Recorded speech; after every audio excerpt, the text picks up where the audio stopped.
the facts.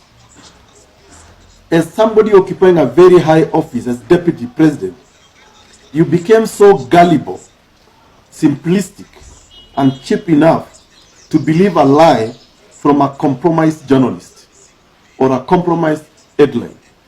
We now believe that the Deputy President, William Ruto, actually sponsored that headline. Again, we are not surprised because he is known for certain underhand dealings. The rare coincidence of the Deputy President and the Standard newspaper's Friday editorial headline propagating a similar narrative is a choreographed lie that is meant to shape a negative public opinion on the Pro-Mwananchi bill. To this extent, Deputy President Ruto, in our view, in my own humble opinion, failed the integrity test yet again. Leaders should not be gullible to spread lies. The Punguza Mizigo bill has given the enemies of Wanjiku an opportunity to unite as their personality politics of greed and aggrandizement is coming to an end. Because that's what we intend to end with this Punguza Mizigo bill. And some of them, with questionable character, the moment they see in this bill that we are strengthening integrity and to stop thieves of public money, they gang up together. That's why I'm not surprised. From Kirinyaga to Sugoi, they are all now attacking Punguza Mizigo bill. It is unfortunate that leaders like the DP, who roam around the country aimlessly, preaching the lies he calls development, are clueless of the plight of ordinary Mwananchi. The self-delusion that the poppycock of being Father Christmas will solve the monumental problems afflicting our people daily demonstrate how weak some of these leaders are. They are faithless, to say the least. Punguza Mizigo aims to bring to an end your Father Christmas tendencies of carrying monies in sacks to churches and Harambes in order to exploit the vulnerable majority. Harambes in churches are not sustainable, especially since the money, the sources of this money is not even known. To Wanjiku, that status politicians purport to represent and speak on behalf of, is being muscled by the leaders to maintain the status quo. How ironical, remember the last referendum, which brought the current constitution, was opposed by the same leaders that are comfortable with the oppressive old constitution.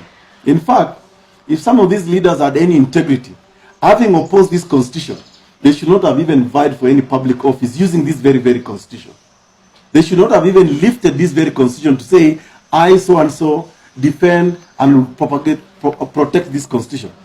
It's hypocritical. It is just defeatist. This, in our view, is very diabolical, so as to maintain the status quo and continue plundering the national resources.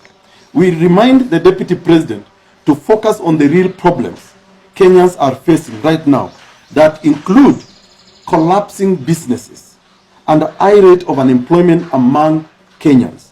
Premature campaigns for 2022 won't solve the suffering of Kenyans.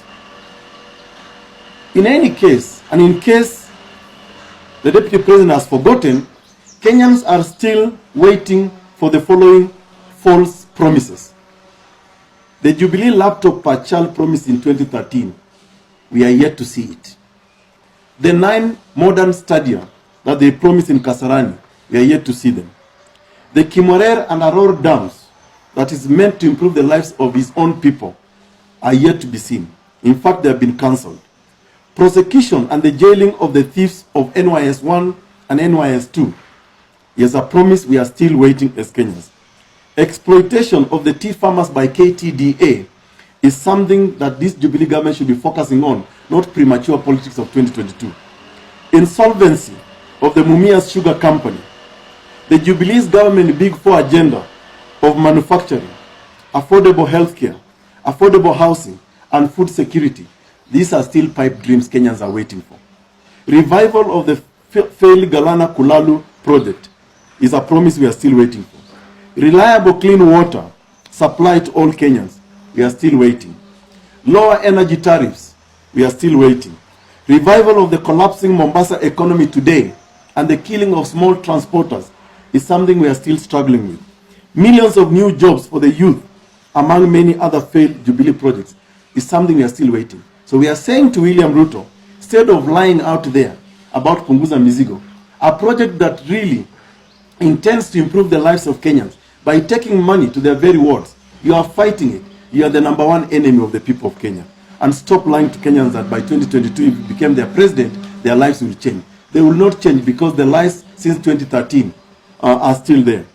By lying to our old nation that the Punguza Mizigo bill has failed before 40 counties have debated and voted on the bill, the deputy president has shown his contempt for the ordinary Mwananchi that he has failed and lied to in the last 6 years.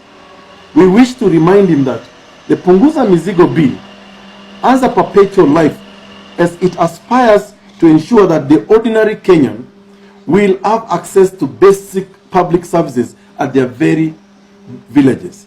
Any person who is working against Punguza Mizigo is an enemy of Wanjiko and will remain so for as long as he or she cannot uplift the lives of millions of the downtrodden.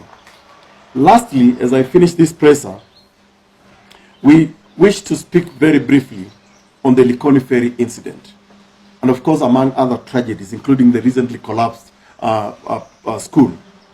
Now for us, the Likoni Ferry incident is such a tragedy that the country is still trying to come to terms with.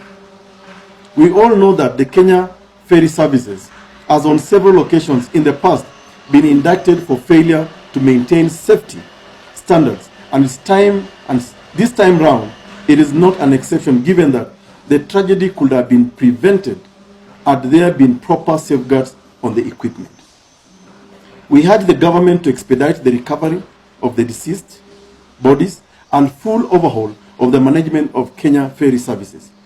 In proper democracies, the minister in charge should have by now resigned. And maybe this is time for Macharia to actually step aside, because there is no difference between those who are charged of corruption and being asked to step aside with him whose department is actually failing. We saw this mother and daughter die just when we've been propagating about the Kenya Coast Guard institution. And for us and to the family that lost their loved ones, we offer our deepest condolences and may their souls rest in eternal peace.